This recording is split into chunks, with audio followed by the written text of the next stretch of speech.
Hello ಗೆಳೆಯರಿ, ನಮ್ಮ ಲಾಯಕ್ಸ್ ಪ್ರಸ್ತುತಪಡಿಸುತ್ತಿರುವ ಕನ್ನಡದಲ್ಲಿ ದೈನಂದಿನ ಸುದ್ದಿ ವಿಶ್ಲೇಷಣೆಗೆ ತಮಗೆಲ್ಲರಿಗೂ ಸ್ವಾಗತ. ಇಂದು ನಾವು ನೋಡಲಿದ್ದೇವೆ ಫೆಬ್ರವರಿ 17, 2026 ದಿ ಹಿಂದೂ ಪತ್ರಿಕೆಯಲ್ಲಿರ್ತಕ್ಕಂಥ ಇಂಪಾರ್ಟೆಂಟ್ ಆರ್ಟಿಕಲ್ಸ್ಗಳನ್ನು.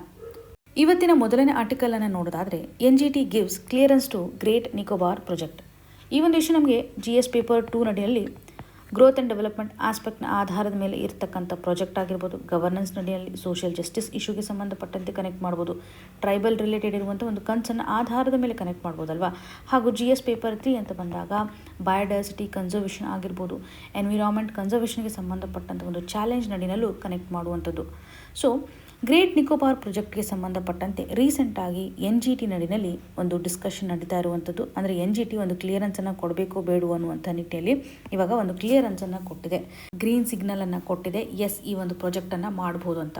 ಸರಿಸುಮಾರು 92,000 ಕೋಟಿಯಷ್ಟು ಇನ್ವೆಸ್ಟ್ಮೆಂಟನ್ನು ಗ್ರೇಟ್ ನಿಕೋಬಾರ್ ಪ್ರಾಜೆಕ್ಟ್ ನಡಿನಲ್ಲಿ ಇನ್ವೆಸ್ಟ್ ಮಾಡ್ತಾ ಇದ್ದಾರೆ ಅಂತ. ಇದೊಂದು ಮೆಗಾ ಇನ್ಫ್ರಾಸ್ಟ್ರಕ್ಚರ್ ಪ್ರಾಜೆಕ್ಟ್ ಅಂತ ಅನ್ಸ್ಕೊಳ್ಳುತ್ತೆ. ವೈ? ಬಿಕಾಸ್ ಸ್ಟ್ರಾಟಜಿಕಲಿ ಇದು ನಮಗೆ ತುಂಬ ಇಂಪಾರ್ಟೆಂಟ್ ಆಗುತ್ತೆ ಅಂತಲೇ ಹೇಳ್ಬೋದು.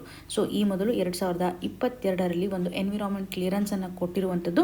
ಹಾಗಾಗಿ NGT ಇದನ್ನು ಎತ್ತಿ ಹಿಡಿದಿದೆ ಅಂತಲೇ ಗಮನ ಹರಿಸ್ಬೋದು. ಸೊ ಇವಾಗ ಎನ್ವಿರಾನ್ಮೆಂಟ್ ಕ್ಲಿಯರೆನ್ಸ್ಗೆ ಸಂಬಂಧಪಟ್ಟಂತೆ ಯಾವುದೇ ಚಾಲೆಂಜ್ ಇಲ್ಲ.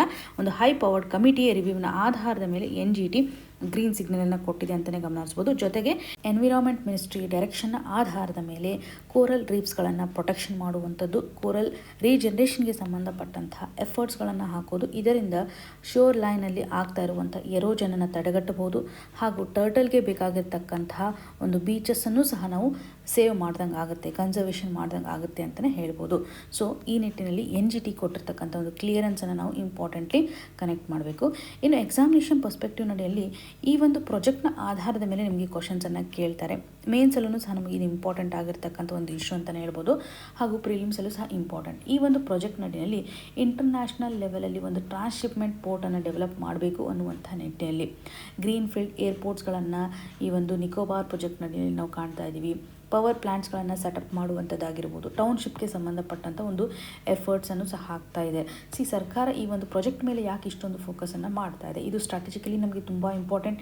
Even when it comes to the national security, defence ಆಸ್ಪೆಕ್ಟ್ನ ಆಧಾರದ ಮೇಲೆ ನಾವು ಇಲ್ಲಿ ಸ್ಟೆಬಿಲಿಟಿನ ತರೋದು ಇಂಪಾರ್ಟೆಂಟ್ ಆಗುತ್ತೆ. ಹಾಗಾಗಿ ಇದು ನ್ಯಾಷನಲ್ ಇಂಪಾರ್ಟೆನ್ಸನ್ನು ತೋರಿಸುತ್ತೆ ಅಂತಲೇ ಹೇಳ್ಬೋದು.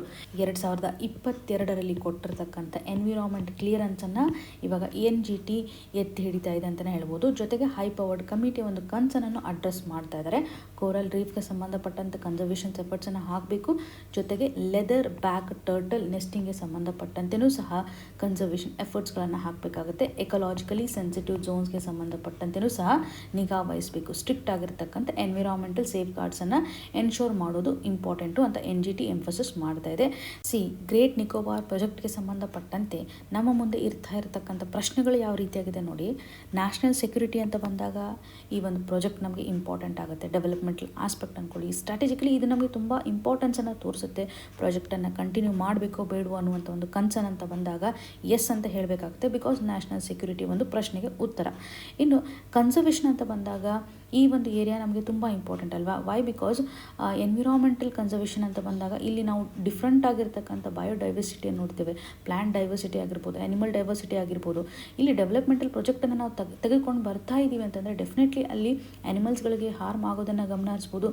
ಜೊತೆಗೆ ಅನದರ್ ಕನ್ಸರ್ನ್ ಅಂತಂದರೆ ಟ್ರೈಬಲ್ಸ್ಗೆ ಸಂಬಂಧಪಟ್ಟಂತೆಯೂ ಸಹ ಇಲ್ಲಿ ನಾವು ಡೆವಲಪ್ಮೆಂಟಲ್ ಪ್ರಾಜೆಕ್ಟ್ ಅಂತ ಬಂದಾಗ ಅವರ ಒಂದು ಹ್ಯಾಬಿಟೇಟನ್ನು ನಾವು ಲಾಸ್ ಮಾಡ್ದಂಗೆ ಆಗುತ್ತೆ.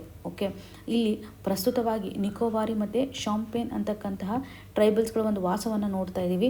ಸೊ ಇಲ್ಲಿ ನಿಕೋಬಾರೀಸ್ ಹಾಗೂ ಶಾಂಪೇನ್ ಅವರ ಒಂದು ಕನ್ಸರ್ನ್ ಏನಿದೆ ಅಂತಂದರೆ ಅವ್ರಿಗೆ ಕೊಟ್ಟಿರುವಂಥ ಒಂದು ಫಾರೆಸ್ಟ್ ರೈಟ್ಸ್ ಏನಿದೆಯಲ್ಲ ಕಂಪ್ಲೀಟಾಗಿ ಸೆಟಲ್ ಆಗಿಲ್ಲ ಅನ್ನುವಂಥದ್ದು ಇದೆ. ಹಾಗಾಗಿ ಅವರ ಪಿತ್ರಾರ್ಜಿತ ಆಸ್ತಿಯನ್ನು ಈ ಒಂದು ಡೆವಲಪ್ಮೆಂಟಲ್ ಪ್ರಾಜೆಕ್ಟ್ಗೆ ಕಾಂಟ್ರಿಬ್ಯೂಟ್ ಮಾಡ್ತಕ್ಕಂಥ ಒಂದು ಸ್ಥಿತಿಗತಿಗಳು ಬರುತ್ತೆ. ಸೊ ಇಲ್ಲಿ ಕೋಲ್ಕತ್ತಾ ಹೈಕೋರ್ಟ್ ನಡಿನಲ್ಲಿ ಪ್ರಸ್ತುತವಾಗಿ ಚಾಲೆಂಜ್ ಇರೋದನ್ನು ಗಮನ ಹರಿಸ್ಬೋದು. ಫಾರೆಸ್ಟ್ ರೈಟ್ ಸೆಟಲ್ಮೆಂಟ್ಗೆ ಸಂಬಂಧಪಟ್ಟಂತೆ ಚಾಲೆಂಜ್ ಇದೆ. ನಿಕೋಬಾರೀಸ್ ಹಾಗೂ ಶಾಂಪೇನ್ ಟ್ರೈಬ್ಸ್ಗೆ ಸಂಬಂಧಪಟ್ಟಂಥ ಒಂದು ಅಲಿಗೇಷನನ್ನು ನಾವು ಗಮನ ಹರಿಸ್ಬೋದು. ಪ್ರಸ್ತುತವಾಗಿ NGT ಮಾತ್ರ ಒಂದು ಕ್ಲಿಯರೆನ್ಸನ್ನು ಕೊಟ್ಟಿದೆ ಅಂತ ಹೇಳ್ಬೋದು. ಎನ್ವಿರಾನ್ಮೆಂಟ್ಗೆ ಸಂಬಂಧಪಟ್ಟಂಥ ಒಂದು ಜುಡಿಷರಿ ಬಾಡಿ ಆಗಿದೆ. ಗ್ರೇಟ್ ನಿಕೋಬಾರ್ ಪ್ರಾಜೆಕ್ಟ್ನ ಒಂದು ಇಂಪಾರ್ಟೆನ್ಸನ್ನು ಸಹ ಇಲ್ಲಿ ಗಮನ ಹರಿಸ್ಬೋದು. ಸ್ಟ್ರಾಟಜಿಕಲಿ ಗ್ರೇಟ್ ನಿಕೋಬಾರ್ ಪ್ರಾಜೆಕ್ಟ್ ನಮ್ಗೆ ಯಾಕೆ ಇಂಪಾರ್ಟೆಂಟ್ ಆಗುತ್ತೆ ಅನ್ನೋದಾದರೆ, ನಿಕೋಬಾರ್ ಲೊಕೇಶನ್ ನೋಡಿದಾಗ ಇದು ಮಲಕ್ಕಾ ಸ್ಟೇಟ್ಗೆ ತುಂಬ ನಿಯರೆಸ್ಟ್ ಇರೋದನ್ನು ಗಮನ ಹರಿಸ್ಬೋದು. ಜೊತೆಗೆ ಇಲ್ಲಿ ಸುಂಡಾ ಸ್ಟೇಟನ್ನು ಗಮನ ಹರಿಸ್ಬೋದಲ್ವಾ. ಹಾಗೂ ಲಾಂಬಾಕ್ ಸ್ಟ್ರೇಟನ್ನು ಸಹ ನಾವಿಲ್ಲಿ ನೋಡ್ಬೋದು. ಮಲಕ್ಕಾ ಸ್ಟೇಟ್, ಸುಂಡಾ ಸ್ಟೇಟ್, ಲಾಂಬಾಕ್ ಸ್ಟೇಟ್ಗೆ ತುಂಬ ನಿಯರ್ ಇರೋದ್ರಿಂದ ಗ್ಲೋಬಲ್ ಲೆವೆಲಲ್ಲಿ ನಡೀತಾ ಇರುವಂಥ ಒಂದು ಟ್ರೇಡ್ ರೂಟ್ ಅಂತ ಬಂದಾಗ ಮಲಕ್ಕಾ ಸ್ಟೇಟಿಂದ ಗ್ಲೋಬಲ್ ಲೆವೆಲಲ್ಲಿ ನಡೀತಾ ಇರುವಂಥ ಟ್ರೇಡ್ಗೆ 1/3 ಕಾಂಟ್ರಿಬ್ಯೂಷನನ್ನು ಇದು ಮಾಡ್ತಾ ಇದೆ ಅಂತಲೇ ಹೇಳ್ಬೋದು. ಇಲ್ಲಿ ಎನರ್ಜಿ ಸೋರ್ಸಸ್ಗಳ ಒಂದು ಟ್ರೇಡ್ ಆಗ್ತಾ ಇರುವಂಥದ್ದನ್ನು ಅಥವಾ ಶಿಪ್ಪಿಂಗ್ ಆಗ್ತಾ ಇರುವಂಥದ್ದನ್ನು ಗಮನಿಸಬಹುದು. ಸಾಕಷ್ಟು ಗೂಡ್ಸ್ಗಳು ಒಂದು ಸರ್ಕ್ಯುಲೇಟ್ ಆಗ್ತಾ ಇರುವಂಥದ್ದನ್ನು ನಾವು ಇಲ್ಲಿ ನೋಡ್ತಾ ಇದ್ದೀವಿ. ಇಂಡಿಯನ್ ಓಷನ್ ಮತ್ತು ಪೆಸಿಫಿಕ್ ಓಷನ್ ಕನೆಕ್ಟ್ ಮಾಡಲಿಕ್ಕೆ ಮಲಕ್ಕಾ ಸ್ಟೇಟ್ನ ಒಂದು ಇಂಪಾರ್ಟೆನ್ಸನ್ನು ನೋಡ್ತಾ ಇದ್ದೀವಿ. ಹಾಗಾಗಿ ಗ್ರೇಟ್ ನಿಕೋಬಾರ್ ನಡಿನಲ್ಲಿ ನಾವು ಸರಿಯಾದಂಥ ಒಂದು ಡಿಫೆನ್ಸ್ ಆಸ್ಪೆಕ್ಟ್ನ ಆಧಾರದ ಮೇಲೆ ಅಥವಾ ಟ್ರೇಡ್ ಆಸ್ಪೆಕ್ಟ್ನ ಆಧಾರದ ಮೇಲೆ ಸೊ ನಮ್ಮ ಒಂದು ಫುಟ್ಪ್ರಿಂಟನ್ನು ಅಲ್ಲಿ ಹಾಕಿದರೆ ಸರಿಯಾಗಿ ಭಾರತ ಒಂದು ಸ್ಟ್ರಾಂಗ್ ಆಗಿರ್ತಕ್ಕಂಥ ಹೋಲ್ಡಿಂಗನ್ನು ಇಂಡಿಯನ್ ಓಷನ್ ನಡಿನಲ್ಲಿ ತೆಗೆದುಕೊಳ್ಳಿಕ್ಕೆ ಈ ಒಂದು ಪ್ರಾಜೆಕ್ಟ್ ತುಂಬ ಇಂಪಾರ್ಟೆಂಟ್ ಆಗುತ್ತೆ ಅಂತಲೇ ಗಮನ ಹರಿಸ್ಬೋದು. ಇಂಡೋ ಪೆಸಿಫಿಕ್ ಸಿಗೆ ಸಂಬಂಧಪಟ್ಟಂತೆ ಮಾನಿಟರಿಂಗ್ ಮಾಡಲಿಕ್ಕೆ ಇದು ಸಹಕಾರಿ ಆಗುವಂಥದ್ದು. ಡಿಫೆನ್ಸಿಂದ ನಮಗೆ ಸಾಕಷ್ಟು ಅಡ್ವಾಂಟೇಜ್ ಇದೆ. ಇವಾಗ ನಾವು ಸಿಂಗಪೂರ್ ಮೇಲೆ ಡಿಪೆಂಡೆನ್ಸಿನ ತೋರಿಸ್ತಾ ಇರ್ತೀವಿ, ಕೊಲಂಬೋ ಪೋರ್ಟ್ಗಳ ಮೇಲೆ ಡಿಪೆಂಡೆನ್ಸಿನ ತೋರಿಸ್ತಾ ಇದ್ದೀವಿ. ಸೊ ಇಲ್ಲಿ ನಮ್ಮದೇ ಆಗಿರ್ತಕ್ಕಂಥ ಒಂದು ಸರಿಯಾದಂತಹ ಪೋರ್ಟ್ನ ಒಂದು ವ್ಯವಸ್ಥೆ ಇತ್ತು ಅಂತಂದರೆ, ಇವಾಗ ನಾವು ಸಾಕಷ್ಟು ಪ್ರಾಜೆಕ್ಟನ್ನು ಹಾಕೋತಾ ಇದ್ದೀವಲ್ಲ, ಅಲ್ಲಿ ಪೋರ್ಟನ್ನು ಡೆವಲಪ್ ಮಾಡೋದೇ ಇದೆ ಅನ್ನೋದನ್ನೇ ಗಮನ ಹರಿಸ್ಬೋದು. ಇದರಿಂದ ನಾವು ಡಿಫೆನ್ಸ್ ಆಸ್ಪೆಕ್ಟ್ನ ಆಧಾರದ ಮೇಲೂ ಪಾಸಿಟಿವಿಟಿಯನ್ನು ಪಡೆದುಕೊಳ್ಬೋದು. ಹಾಗೂ ಟ್ರೇಡ್ ಆಸ್ಪೆಕ್ಟ್ ಅಂತ ಬಂದಾಗೂ ಸಹ ಇದು ನಮಗೆ ಬೆಸ್ಟ್ ಔಟ್ಕಮನ್ನು ತರುತ್ತೆ ಅಂತಲೇ ಗಮನ ಹರಿಸುವಂಥದ್ದು. ಸೊ ಭಾರತ ಒಂದು ಮ್ಯಾರಿಟೈಮ್ ವಿಷನನ್ನು ಹಾಕ್ಕೊಂಡಿದೆ. ಯಾವ ಇಯರ್ 2030ಗೆ ಒಂದು ಮ್ಯಾರಿಟೈಮ್ ವಿಷನನ್ನು ಹಾಕ್ಕೊಂಡಿದೆ. ಹಾಗೂ ಅಮೃತ್ ಕಾಲ್ ವಿಷನನ್ನು ಯಾವ ಇಯರ್ಗೆ ಟಾರ್ಗೆಟ್ ಹಾಕ್ಕೊಂಡಿದೆ ಕಮೆಂಟಲ್ಲಿ ಮೆನ್ಷನ್ ಮಾಡಿ. Very very important. ಸಾಕಷ್ಟು ಸರ್ತಿ ನೋಡಿದ್ದೀವಿ ಅಮೃತ್ ಕಾಲ್ ವಿಷನ್ ಇಯರ್ ಟಾರ್ಗೆಟ್ ಯಾವ ರೀತಿ ಆಗಿದೆ. ಮ್ಯಾರಿಟೈಮ್ ವಿಷನ್ ಅಂತ ಬಂದಾಗ 2030 ಇರೋದನ್ನು ನಾವು ಗಮನ ಹರಿಸ್ತಾ ಇದ್ದೀವಿ. ಸೊ ಇದು ನಮಗೆ ಸ್ಟ್ರಾಟಜಿಕಲಿ ತುಂಬ ಇಂಪಾರ್ಟೆನ್ಸನ್ನು ತೋರಿಸ್ತಾ ಇರೋದ್ರಿಂದ ಈ ಒಂದು ಪ್ರಾಜೆಕ್ಟನ್ನು ಕಂಟಿನ್ಯೂಷನ್ ಮಾಡೋದು ಇಂಪಾರ್ಟೆಂಟು ಅನ್ನುವಂಥದ್ದನ್ನು ಗಮನ ಹರಿಸ್ಬೋದು. ಸೊ ಇದರೊಂದಿಗೆ ನಿಕೋಬಾರ್ಗೆ ಸಂಬಂಧಪಟ್ಟಂತಹ ಕೆಲವು ಮಾಹಿತಿಯನ್ನು ನಾವು ತಿಳಿದುಕೊಳ್ಬೇಕಾಗುತ್ತಲ್ವಾ. ಅಂಡಮಾನ್ ಆ್ಯಂಡ್ ನಿಕೋಬಾರನ್ನು ನಾವು ಅಬ್ಸರ್ವ್ ಮಾಡಿದಾಗ ಒಟ್ಟಾರೆಯಾಗಿ ಎಷ್ಟು ಮಟ್ಟಿಗೆ ಐಲ್ಯಾಂಡ್ಸ್ಗಳು ಸ್ಪ್ರೆಡ್ ಆಗಿದೆ ಅಂತಂದರೆ 836 ಐಲ್ಯಾಂಡ್ಸ್ಗಳನ್ನು ನಾವು ಗಮನ ಹರಿಸ್ಬೋದು ಅಂಡಮಾನ್ ಆ್ಯಂಡ್ ನಿಕೋಬಾರ್ ನಡಿನಲ್ಲಿ. ಅಂಡಮಾನ್ ನಾರ್ತ್ ರೀಜನಲ್ಲಿದೆ, ನಿಕೋಬಾರ್ ಸೌತ್ ರೀಜನಲ್ಲಿದೆ. ಇವುಗಳನ್ನು ಡಿವೈಡ್ ಮಾಡ್ತಕ್ಕಂಥ ಒಂದು channel 10 degree channel. Very very important. Andaman island ಹಾಗೂ ನಿಕೋಬಾರ್ ಐಲ್ಯಾಂಡ್ಗಳು ಯಾವ ಚಾನಲಿಂದ ಡಿವೈಡ್ ಆಗಿದೆ ಅಂತಂದರೆ 10 degree channel. Great Nicobar island ನಡಿನಲ್ಲಿ ಒಟ್ಟಾರೆಯಾಗಿರ್ತಕ್ಕಂಥ ಒಂದು ರೇನ್ ಫಾರೆಸ್ಟ್ ನೋಡೋದಾದರೆ ನಿಯರ್ಲಿ 910 ಸ್ಕ್ವೇರ್ ಕಿಲೋಮೀಟರ್ ಅಷ್ಟು ರೇನ್ ಫಾರೆಸ್ಟ್ ಇರೋದನ್ನು ಗಮನ ಹರಿಸುವಂಥದ್ದು. ಹಾಗಾಗಿ ಕನ್ಸರ್ವೇಷನ್ ಮಾಡೋದು ನಮಗೆ ತುಂಬ ಇಂಪಾರ್ಟೆಂಟ್. ಪ್ಯಾರಲಲ್ ಡೆವಲಪ್ಮೆಂಟಲ್ ಆಸ್ಪೆಕ್ಟಲ್ಲೂ ಸಹ ನಾವು ಫೋಕಸನ್ನು ಮಾಡುವಂಥದ್ದು. ಹಾಗೂ ಭಾರತದ ಸದರ್ ಮೋಸ್ಟ್ ಟಿಪ್ ಅಂತ ಬಂದಾಗ ಇಂದಿರಾ ಪಾಯಿಂಟನ್ನು ಸಹ ನಾವಿಲ್ಲಿ ಕಾಣ್ಬೋದು. Very very important. ಇಲ್ಲಿ ಯಾವ ರೀತಿಯಾದ ಟ್ರೈಬಲ್ ಗ್ರೂಪ್ಗಳಿದ್ದಾವೆ ನಾವು ಆಲ್ರೆಡಿ ನೋಡಿದ್ವಿ. ಶಾಂಪೇನ್ ಟ್ರೈಬಲ್ ಗ್ರೂಪನ್ನು ಗಮನ ಹರಿಸ್ಬೋದು. ಹಾಗೂ ನಿಕೋಬಾರಿಗಳ ಒಂದು ಪ್ರೆಸೆನ್ಸನ್ನು ಕಾಣ್ತಾ ಇದ್ವಿ. ನಿಕೋಬಾರೀಸ್ ಏನಿದಾರಲ್ಲ ಅವರು ಶೆಡ್ಯೂಲ್ ಟ್ರೈಬ್ಸ್ ಅಂತ ಅನಿಸ್ಕೊಳ್ತಾರೆ. ಶಾಂಪೇನ್ಗಳು PVTGs ನಡಿನಲ್ಲಿ ಕಂಡುಬರುವಂಥದ್ದು. PVTGs ಅಂತ ಯಾವ ರೀತಿಯಾಗಿ ನಾವು ಕನ್ಸಿಡರ್ ಮಾಡ್ತೀವಿ, ಒಟ್ಟಾರೆಯಾಗಿ ಎಷ್ಟು PVTGsಗಳಿದ್ದಾವೆ ಅಂತ ಕಮೆಂಟಲ್ಲಿ ಮೆನ್ಷನ್ ಮಾಡಿ. ಯಾವ ರೀತಿಯಾದ ಕ್ರೈಟೇರಿಯಾ ಆಧಾರದ ಮೇಲೆ ಒಂದು ಟ್ರೈಬಲ್ ಗ್ರೂಪ್ಗೆ PVTGs ಅಂತಕ್ಕಂಥ ಒಂದು ಡೆಸಿಗ್ನೇಷನನ್ನು ಕೊಡ್ತಾರೆ ಅಂತ. ಇನ್ನು ಅಂಡಮಾನ್ ಅಂತ ಬಂದಾಗ ಇಲ್ಲಿರುವಂತಹ ಟ್ರೈಬಲ್ ಗ್ರೂಪ್ಸನ್ನು ನಾವು ಗಮನ ಹರಿಸುವಂಥದ್ದಾದರೆ ಗ್ರೇಟ್ ಅಂಡಮಾನೀಸ್ ಅಂತ ಕಂಡುಬರ್ತಾರೆ. ಇವರು ಸಹ PVTGs ನಡಿನಲ್ಲಿ ಕಂಡುಬರ್ತಾ ಇರುವಂಥದ್ದು. ಜರ್ವಾಸ್ ಅಂತ ಕಂಡುಬರ್ತಾರೆ. ಓಂಗೆ ಆಗಿರಬಹುದು ಹಾಗೂ ಸೆಂಟಿನೆಲ್ಸ್ ಅಂತಕ್ಕಂಥ ಟ್ರೈಬಲ್ ಗ್ರೂಪ್ಗಳನ್ನು ಗಮನ ಹರಿಸ್ತಾ ಇದ್ವಿ. 4 tribal group ನಡಿಯಲ್ಲಿ great Andamani, ಜರ್ವಾ, Onge ಇವೆಲ್ಲವೂ ಸಹ PVTGs ನಡಿಯಲ್ಲಿ ಕಂಡು ಬರ್ತಾ ಇರೋದನ್ನು ನೋಡ್ತಾ ಇದ್ದೀವಿ. ಸೆಂಟಿನೆಲ್ಸ್ ಅಂತ ಬಂದಾಗ ವರ್ಲ್ಡಲ್ಲೇ ಇವರು ಮೋಸ್ಟ್ ಐಸೋಲೇಟೆಡ್ ಟ್ರೈಬಲ್ ಗ್ರೂಪ್ ಅಂತ ಅನಿಸ್ಕೊಳ್ತಾರೆ. Very very important for prelims. So ಇಲ್ಲಿ ಪ್ರಸ್ತುತವಾಗಿ ಯಾವ ರೀತಿಯಂಥ ಟ್ರೈಬಲ್ ಗ್ರೂಪ್ಸ್ಗಳಿದ್ದಾವೆ ಅಂತ ಕ್ಲಿಯರಾಗಿ ನೆನ್ಪಿಟ್ಕೊಳ್ಳಿ. ನಿಕೋಬಾರ್ ಅಂತ ಬಂದಾಗ ಶಾಂಪೇನ್ ಹಾಗೂ ನಿಕೋಬಾರೀಸ್ನ ಒಂದು ಪ್ರೆಸೆನ್ಸನ್ನು ಗಮನ ಹರಿಸ್ತಾ ಇದ್ದೀವಿ. ಸೊ ಪ್ರಸ್ತುತವಾಗಿ ಕೋರಲ್ ಕನ್ಸರ್ವೇಷನ್ ಮಾಡಬೇಕು ಅಂತ NGTನೂ ಸಹ ಒಂದು ಕನ್ಸರ್ನನ್ನು ವ್ಯಕ್ತಪಡಿಸ್ತಾ ಇದೆ. ಜೊತೆಗೆ ಇದೇ ಒಂದು ಇಶ್ಯೂಗೆ ಸಂಬಂಧಪಟ್ಟಂತೆ ಇಂಪಾರ್ಟೆಂಟ್ಲಿ ಒಂದು ಟರ್ಟಲನ್ನು ಸಹ ಮೆನ್ಷನ್ ಮಾಡಿದ್ದಾರೆ. ಈ ಒಂದು ಟರ್ಟಲ್ಗೆ ಸಂಬಂಧಪಟ್ಟಂಥ ಮಾಹಿತಿ ಪ್ರಿಲಿಮ್ಸ್ ಪರ್ಸ್ಪೆಕ್ಟಿವಲ್ಲಿ ಇಂಪಾರ್ಟೆಂಟ್ ಆಗುತ್ತೆ. ಕೋರಲ್ ರೀಫನ್ನು ಕನ್ಸರ್ವೇಷನ್ ಮಾಡೋದ್ರ ಮುಖಾಂತರ ಶೋರ್ ಲೈನಲ್ಲಿ ಆಗ್ತಾ ಇರುವಂಥ ಒಂದು ಎರೋಜನನ್ನು ತಡೆಗಟ್ಟಬಹುದು. ಎರೋಜನ್ ಆಗಿಲ್ಲ ಅಂತಂದರೆ ಡೆಫಿನೆಟ್ಲಿ ಈ ಒಂದು ಟರ್ಟಲ್ಸ್ಗೆ ಬೇಕಾಗ್ತಕ್ಕಂಥ ಒಂದು ಕ್ಲೀನ್ ಬೀಚ್ ಸಿಗುತ್ತೆ. ನೆಸ್ಟಿಂಗೋಸ್ಕರ ಬೇಕಾಗಿರ್ತಕ್ಕಂಥ ಒಂದು ಬೀಚ್ ಅವೈಲೇಬಲ್ ಇರುತ್ತೆ ಅಂತಲೇ ಗಮನ ಹರಿಸ್ಬೋದು. ಸೊ ಈ ಒಂದು ಟರ್ಟಲ್ ನೇಮ್ ಯಾವ ರೀತಿಯಾಗಿದೆ ಅಂತಂದರೆ leatherback sea turtle. Importantly ಇದರ ಒಂದು IUCN ಸ್ಟೇಟಸನ್ನು ನಾವು ಗಮನ ಹರಿಸಿದಾಗ ವಲ್ನರೇಬಲ್ ಸ್ಟೇಟಸ್ ನಡಿನಲ್ಲಿ ಕಂಡುಬರುತ್ತೆ. ಭಾರತದಲ್ಲಿ ವೈಲ್ಡ್ ಲೈಫ್ ಪ್ರೊಟೆಕ್ಷನ್ ಆ್ಯಕ್ಟ್ 1972 ಅಂತ ತೆಗೆದುಕೊಂಡಾಗ ಶೆಡ್ಯೂಲ್ 1 ನಡಿನಲ್ಲಿ ಈ ಒಂದು ಆ್ಯನಿಮಲನ್ನು ಹಾಕಿದ್ದಾರೆ, leatherback sea turtle. So ಇದೊಂದು ಲಾರ್ಜೆಸ್ಟ್ ಸೀ ಟರ್ಟಲ್ ಸ್ಪೀಷಸ್ ಅಂತ ಅನಿಸ್ಕೊಳ್ಳುತ್ತೆ. ಜನರಲಿ ಇದು ಪೋಲಾರ್ ರೀಜನಲ್ಲಿ ಬಿಟ್ಟು ಎಲ್ಲ ಓಷನ್ನಲ್ಲಿ ಪ್ರೆಸೆನ್ಸನ್ನು ತೋರಿಸುತ್ತೆ ಅಂತ ಹೇಳ್ಬೋದು. ಇಂಡೋನೇಷ್ಯಾ, ಶ್ರೀಲಂಕಾ, ಅಂಡಮಾನ್ ಆ್ಯಂಡ್ ನಿಕೋಬಾರ್ನಲ್ಲಿ ಇದರ ಒಂದು ಪ್ರೆಸೆನ್ಸನ್ನು ನಾವು ಕಾಣ್ತಾ ಇದ್ದೀವಿ. ಅಂಡಮಾನ್ ಆ್ಯಂಡ್ ನಿಕೋಬಾರ್ ನದಿಯಲ್ಲಿ ಲೆದರ್ ಬ್ಯಾಕ್ ಟರ್ಟಲ್ಸ್ಗಳ ಹೆಚ್ಚು ಕಾಲನೀಸ್ಗಳನ್ನು ನಾವು ಗಮನಿಸ್ಬೋದು. ಹಾಗಾಗಿ ಈ ಒಂದು ಆ್ಯನಿಮಲನ್ನು ಕನ್ಸರ್ವೇಷನ್ ಮಾಡೋದು ಸಹ ಪ್ಯಾರಲಲ್ಲಿ ಇಂಪಾರ್ಟೆಂಟ್ ಆಗುತ್ತೆ. ಈ ಒಂದು ಪ್ರಾಜೆಕ್ಟ್ ನಡಿನಲ್ಲಿ ಈ ಒಂದು ಆ್ಯನಿಮಲನ್ನು ಎಡಿಷ್ನಲ್ ಆಗಿ ಕನ್ಸರ್ವ್ ಮಾಡಬೇಕು ಅನ್ನುವಂಥ ನಿಟ್ಟಿನಲ್ಲಿ ಎಂಫಸಿಸನ್ನು ಮಾಡ್ತಾ ಇದ್ದಾರೆ. ಪ್ರಸ್ತುತವಾಗಿ ಯಾವ ರೀತಿಯಾದಂಥ ಒಂದು ಕನ್ಸರ್ನ್ ಅಂತ ಕ್ಲಿಯರ್ ಆಗಿ ನಿಮಗೆ ಗೊತ್ತಿರಲಿ.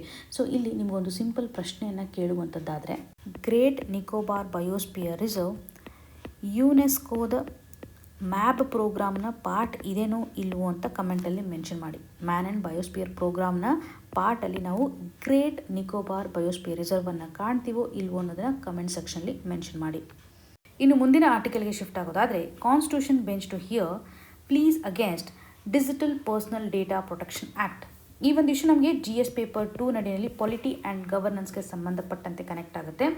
ಫೆಬ್ರವರಿ 15 ಅಂತೂ ಈ ಒಂದು ಇಶ್ಯೂಗೆ ಸಂಬಂಧಪಟ್ಟಂತೆ ನಾವು ಚರ್ಚೆಯನ್ನು ಮಾಡಿದ್ವಿ. ಯಾವ ರೀತಿಯಾಗಿ digital personal data protection act ಹಾಗೂ ರೈಟ್ ಟು ಇನ್ಫಾರ್ಮೇಷನ್ ಆ್ಯಕ್ಟ್ನಲ್ಲಿರ್ತಕ್ಕಂತಹ ಪ್ರೊವಿಷನ್ಸ್ಗಳು ಇವಾಗ ಕಾನ್ಫ್ಲಿಕ್ಟನ್ನು ಕ್ರಿಯೇಟ್ ಮಾಡ್ತಾ ಇದೆ ಅನ್ನೋದನ್ನು ಇವಾಗ ಪ್ರಸ್ತುತವಾಗಿ ಈ ಒಂದು ಇಶ್ಯೂಗೆ ಸಂಬಂಧಿಸಿದಂತೆ ಕಾನ್ಸ್ಟಿಟ್ಯೂಷನಲ್ ಬೆಂಚನ್ನು ರೆಡಿ ಮಾಡಿದ್ದಾರೆ. ಸೊ ಅವರು ಈ ಒಂದು ಕಾನ್ಫ್ಲಿಕ್ಟನ್ನು ರಿಸಾಲ್ವ್ ಮಾಡಲಿದ್ದಾರೆ. ಫಂಡಾಮೆಂಟಲ್ ರೈಟ್ಸಲ್ಲಿ ಒಂದು ಕಾನ್ಫ್ಲಿಕ್ಟ್ ಕ್ರಿಯೇಟ್ ಆಗಿದೆ. Right to privacy versus right to information ಆಸ್ಪೆಕ್ಟ್ನ ಆಧಾರದ ಮೇಲೆ. ರೈಟ್ ಟು ಇನ್ಫಾರ್ಮೇಷನ್ ಅಂತ ಬಂದಾಗ RT ಆ್ಯಕ್ಟ್ ನಮಗೆ ಸಹಕಾರಿಯಾಗುತ್ತೆ. ರೈಟ್ ಟು ಪ್ರೈವಸಿ ಅಂತ ಬಂದಾಗ ಡಿಜಿಟಲ್ ಪರ್ಸನಲ್ ಡೇಟಾ ಪ್ರೊಟೆಕ್ಷನ್ ಆ್ಯಕ್ಟಲ್ಲಿರ್ತಕ್ಕಂಥ ಪ್ರೊವಿಷನ್ಸ್ಗಳು ಸಹಕಾರಿ ಆಗುತ್ತೆ ಅಂತ ನಾವು ಗಮನಿಸ್ಬೋದು. ಸೊ ಯಾವ ರೀತಿಯಂಥ ಕಾನ್ಫ್ಲಿಕ್ಟ್ ಕ್ರಿಯೇಟ್ ಆಗಿದೆ ಅಂತ ನಾವು ಸ್ವಲ್ಪ ಗಮನ ಹರಿಸುವಂಥದ್ದಾದರೆ, ಡಿಜಿಟಲ್ ಪರ್ಸನಲ್ ಡೇಟಾ ಪ್ರೊಟೆಕ್ಷನ್ ಆ್ಯಕ್ಟಲ್ಲಿರ್ತಕ್ಕಂಥ ಸೆಕ್ಷನ್ 44 ಸಬ್ ಕ್ಲಾಸ್ 3 ನಮಗೆ ಹೇಳ್ತಾ ಇರೋದು ಏನಂತಂದರೆ, ಕೆಲವೊಂದಿಷ್ಟು ಇನ್ಫಾರ್ಮೇಷನ್ಸನ್ನು ಡಿಸ್ಕ್ಲೋಸ್ ಮಾಡ್ತಕ್ಕಂಥ ಹಂತದಲ್ಲಿ ಅಥಾರಿಟೀಸ್ಗಳು ಇನ್ಫಾರ್ಮೇಷನನ್ನು ಪ್ರೊವೈಡ್ ಮಾಡುವಂಥ ಹಂತದಲ್ಲಿ ಡಿನೈ ಮಾಡ್ತಾ ಇರುವಂಥ ಸ್ಥಿತಿಗತಿಯನ್ನು, ಅವ್ರಿಗೆ ಕೊಡ್ತಾ ಇರುವಂಥ ಒಂದು ಸಪೋರ್ಟನ್ನು ನಾವು ಗಮನ ಹರಿಸ್ಬೋದು. ಸೊ ಇವಾಗ ಒಂದು ಇನ್ಫಾರ್ಮೇಷನ್ಸನ್ನು ಪ್ರೊವೈಡ್ ಮಾಡುವಾಗ ಅದು ಪರ್ಸ್ನಲ್ ಡೇಟಾ ಇದೆ, ಅದನ್ನು ನಾವು ಪ್ರೊವೈಡ್ ಮಾಡುವಂತಿಲ್ಲ, ಪ್ರೈವೇಸಿಯನ್ನು ಪ್ರೊಟೆಕ್ಟ್ ಮಾಡಬೇಕು ಅಂತ ಸರ್ಕಾರಗಳು ಏನು ಮಾಡ್ಬೋದು, ಇನ್ಫಾರ್ಮೇಷನ್ಸನ್ನು ಕೊಡುವಂಥ ಹಂತದಲ್ಲಿ ತಡೆ ಹಾಕ್ಬೋದು. ಇದರಿಂದ ನಮ್ಮ ಒಂದು ಟ್ರಾನ್ಸ್ಪರೆನ್ಸಿ ಅಕೌಂಟಬಿಲಿಟಿ ವೀಕ್ ಆಗ್ತಾ ಇದೆ ಅಂತಲೇ ಗಮನಿಸ್ಬೋದು. ಹಾಗಾಗಿ ಒಂದು ಪಿಟಿಷನನ್ನು ಫೈಲ್ ಮಾಡಿದ್ದಾರೆ.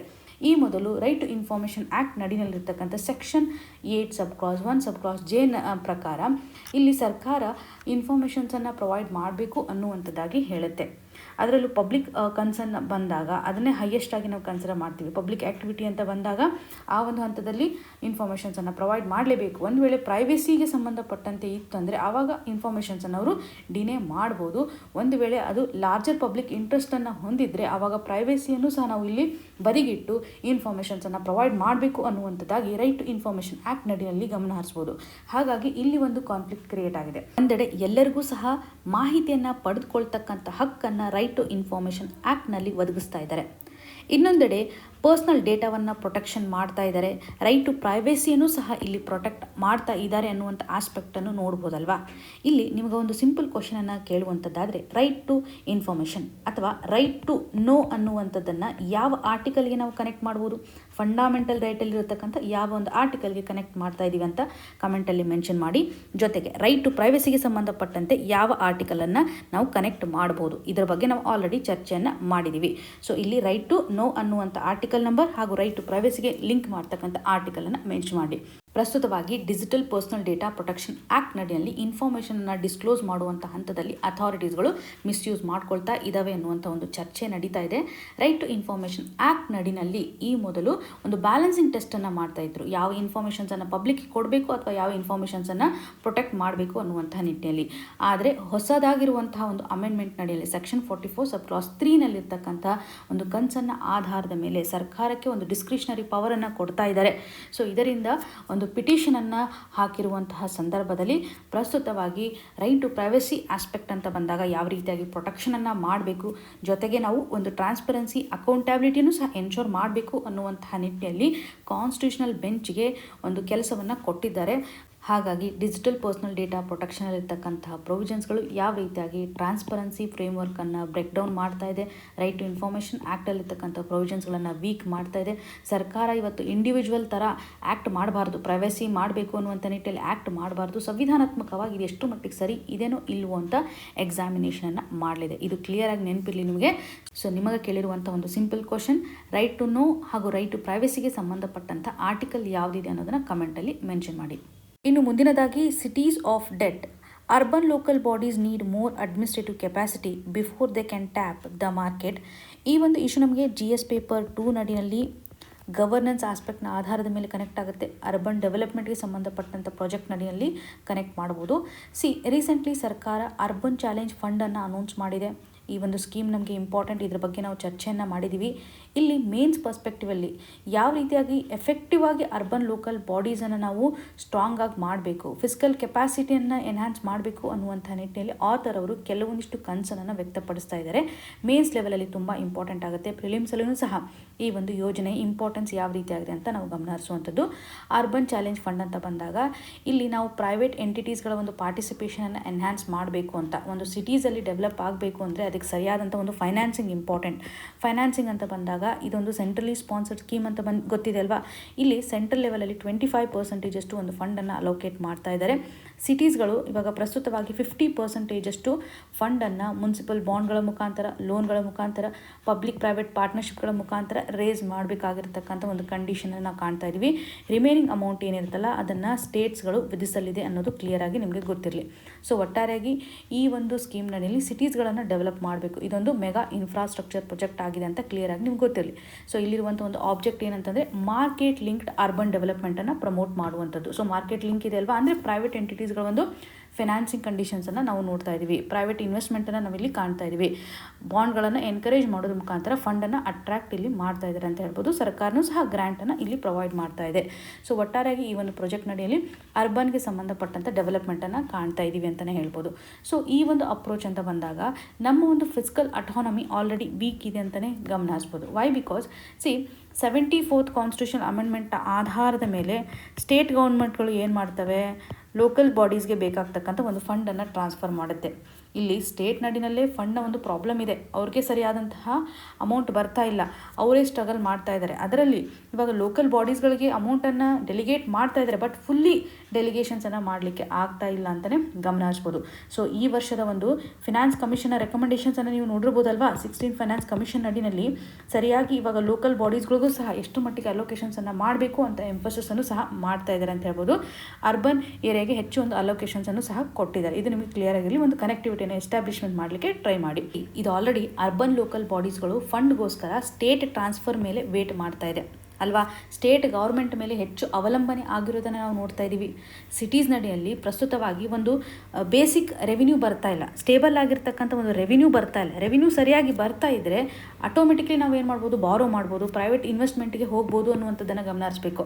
ಇವಾಗ ನಮ್ಗೆ ಸರಿಯಾದಂತಹ ಒಂದು ಆದಾಯ ಬರ್ತಿರ್ಲಿಲ್ಲ ಅಂತಂದರೆ ನಾವು ಯಾವ ಒಂದು ಹಂತದಲ್ಲಿ ಸಾಲವನ್ನು ತೆಗೆದುಕೊಳ್ಬೇಕು ಅನ್ನುವಂಥದ್ದು ಕ್ವಶನ್ ಮಾರ್ಕ್ ಆಗುತ್ತಲ್ವಾ.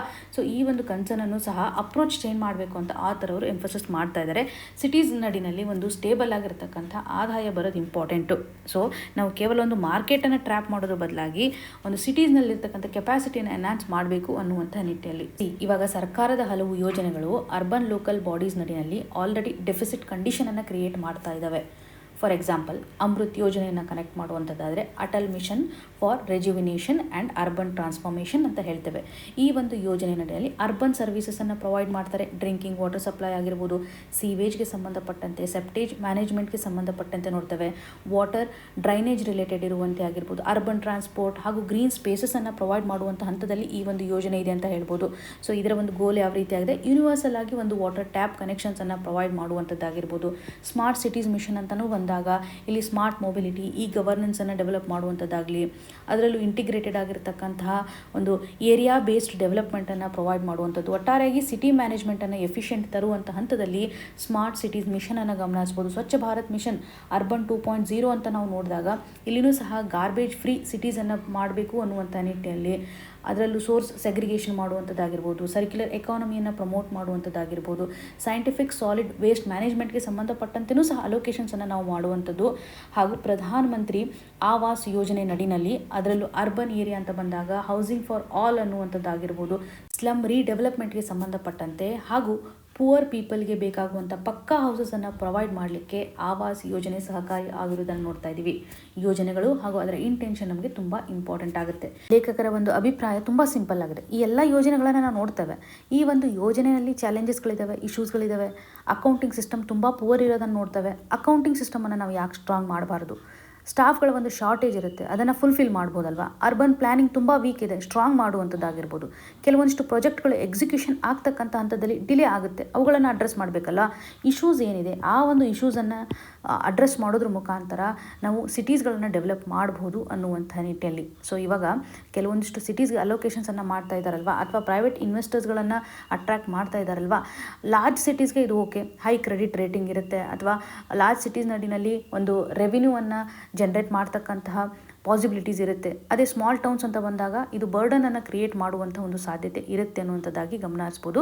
ಅಲ್ಲದೆ ಈ ಒಂದು ಫಂಡು ಪ್ರಾಫಿಟಬಿಲಿಟಿಯನ್ನು ಫೋಕಸ್ ಮಾಡ್ತಾ ಇದೆ ಹೊರತಾಗಿ ವೆಲ್ಫೇರಿಸ್ಟಿಕ್ ಆಸ್ಪೆಕ್ಟ್ ಅಂತ ಅಲ್ಲ.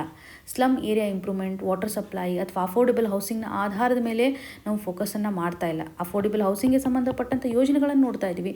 ವಾಟರ್ ಸಪ್ಲೈ ಆಸ್ಪೆಕ್ಟ್ ಅಂತಲೂ ಸಹ ನಾವು ಇಲ್ಲಿ ಕನೆಕ್ಟ್ ಮಾಡ್ಬೋದಲ್ಲ. ಸ್ವಚ್ಛ ಭಾರತ್ ಮಿಷನ್ ಆಗಿರ್ಬೋದು, ಸ್ಮಾರ್ಟ್ ಸಿಟೀಸ್ ಮಿಷನ್, ಅಮೃತ್ ಹಾಗೂ ಪ್ರಧಾನ ಮಂತ್ರಿ ಆವಾಸ್ ಯೋಜನೆ ಅಡಿಯಲ್ಲಿರುವಂಥ ಆಸ್ಪೆಕ್ಟನ್ನು ಮಿಸ್ಔಟ್ ಮಾಡ್ತಾ ಇದ್ದೀವಿ ಅಂತ. ಬಿಕಾಸ್ ಇನ್ಫ್ರಾಸ್ಟ್ರಕ್ಚರ್ ಪ್ರಾಜೆಕ್ಟ್ ಮೇಲೆ ನಾವು ಫೋಕಸ್ ಮಾಡ್ತಾ ಇದ್ದೀವಿ ಅಂತಂದರೆ ಪ್ರಾಫಿಟಬಿಲಿಟಿ, ಕಮರ್ಷಿಯಲ್ ಆಸ್ಪೆಕ್ಟ್ ಅಂತ ನಾವು ಹೆಚ್ಚು ನೋಡ್ಬೋದಲ್ವಾ. ಹಾಗಾಗಿ ಲೋಕಲ್ ಬಾಡೀಸನ್ನು ಎಂಪವರ್ ಮಾಡೋದು ಇಲ್ಲಿ ತುಂಬ ಇಂಪಾರ್ಟೆಂಟ್. ಸೊ ಯಾವ ರೀತಿಯಾಗಿ ಎಂಪವರ್ ಮಾಡ್ಬೋದು ಅಂತಂದರೆ, ಒಂದು ಸ್ಟೇಬಲ್ ಆಗಿರ್ತಕ್ಕಂಥ ಇನ್ಕಮನ್ನು ಪ್ರೊವೈಡ್ ಮಾಡಬೇಕು ಲೋಕಲ್ ಬಾಡೀಸಲ್ಲಿ ಅಂತಂದರೆ ಅವರಿಗೆ ಒಂದು ಟ್ಯಾಕ್ಸೇಷನನ್ನು ಪವರ್ ಪ್ರೊವೈಡ್ ಮಾಡ್ಬೋದು. ರಿಲಯಬಲ್ ಆಗಿರ್ತಕ್ಕಂಥ ಒಂದು ಟ್ಯಾಕ್ಸೇಷನ್ ಪವರನ್ನು ಪ್ರೊವೈಡ್ ಮಾಡುವಂಥದ್ದಾಗಿರ್ಬೋದು.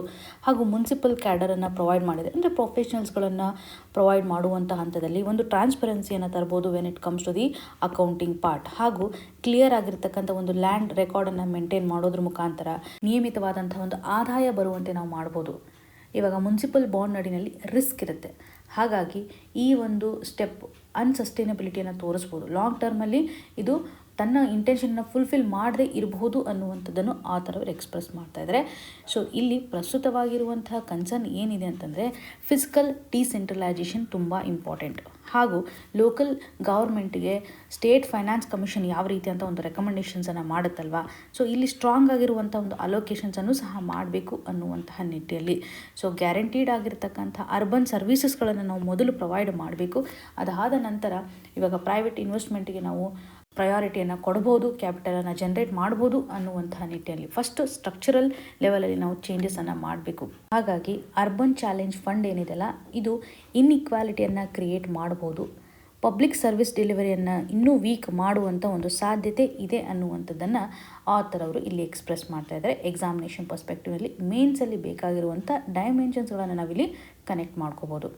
ಇನ್ನು ಮುಂದಿನದಾಗಿ transatlantic strains, Europe should engage with the wider world to reduce dependence on the US. ಈ ಒಂದು ಇಶ್ಯೂ ನಮಗೆ GS ಪೇಪರ್ 2 ನಡಿಯಲ್ಲಿ ಇಂಟರ್ನ್ಯಾಷನಲ್ ರಿಲೇಷನ್ಗೆ ಸಂಬಂಧಪಟ್ಟಂತೆ ಗ್ಲೋಬಲ್ ಜಿಯೋಪೊಲಿಟಿಕ್ಸ್ ಹಾಗೂ ಯುರೋಪ್ ಮತ್ತು US ರಿಲೇಷನ್ ಆಸ್ಪೆಕ್ಟ್ನ ಆಧಾರದ ಮೇಲೆ ಕನೆಕ್ಟ್ ಮಾಡ್ಕೋಬೋದು. ಯುರೋಪ್ US ಮೇಲೆ ಇರುವಂಥ ಒಂದು ಡಿಪೆಂಡೆನ್ಸಿಯನ್ನು ಕಡಿಮೆ ಮಾಡಬೇಕು ಅನ್ನುವಂಥ ನಿಟ್ಟಿನಲ್ಲಿ ಒಂದು ಚರ್ಚೆಯನ್ನು ಇಲ್ಲಿ ಕಾಣ್ತಾ ಇದ್ದೀವಿ. ರೀಸೆಂಟ್ಲಿ ಒಂದು ಸೆಕ್ಯೂರಿಟಿ ಕಾನ್ಫರೆನ್ಸ್ ಅಂತ ಬಂದಾಗ Munich security conference annual basis ಮೇಲೆ ನಡೆಯುತ್ತೆ. ಇಲ್ಲಿ ಯುರೋಪಿಯನ್ ಬೇಸ್ಡ್ ಲೀಡರ್ಸ್ಗಳು ಸೆಕ್ಯೂರಿಟಿ ಆಸ್ಪೆಕ್ಟ್ನ ಆಧಾರದ ಮೇಲೆ ಒಂದು ಡಿಸ್ಕಷನನ್ನು ಮಾಡುವಂಥದ್ದಾಗಿ ಗಮನ ಹರಿಸ್ಬೋದು. ಸೊ ಇಲ್ಲಿ ಪ್ರಸ್ತುತವಾಗಿ ಗ್ಲೋಬಲ್ ಲೆವೆಲಲ್ಲಿರುವಂಥ ಒಂದು ಸ್ಥಿತಿಗತಿ ಯಾವ ರೀತಿಯಾಗಿದೆ, ಓಕೆ, ರೂಲ್ ಬೇಸ್ಡ್ ಆರ್ಡರ್ ಇವಾಗ ವೀಕ್ ಆಗ್ತಾ ಇದೆ ಅನ್ನುವಂಥದ್ದನ್ನು ಹೇಳ್ತಾ ಇದ್ದಾರೆ. ಅಂದರೆ ಲೀಡರ್ಸ್ಗಳ ಒಂದು ಪರ್ಸ್ಪೆಕ್ಟಿವ್ ಯಾವ ರೀತಿಯಾಗಿದೆ ಅಂತಂದರೆ, ಜೊತೆಗೆ ಯುರೋಪಿಯನ್ ಮಿಲಿಟರಿ ಅಟಾನಮಿಯನ್ನು ಹೊಂದಬೇಕು ಅನ್ನುವಂಥ ನಿಟ್ಟಿನಲ್ಲಿ.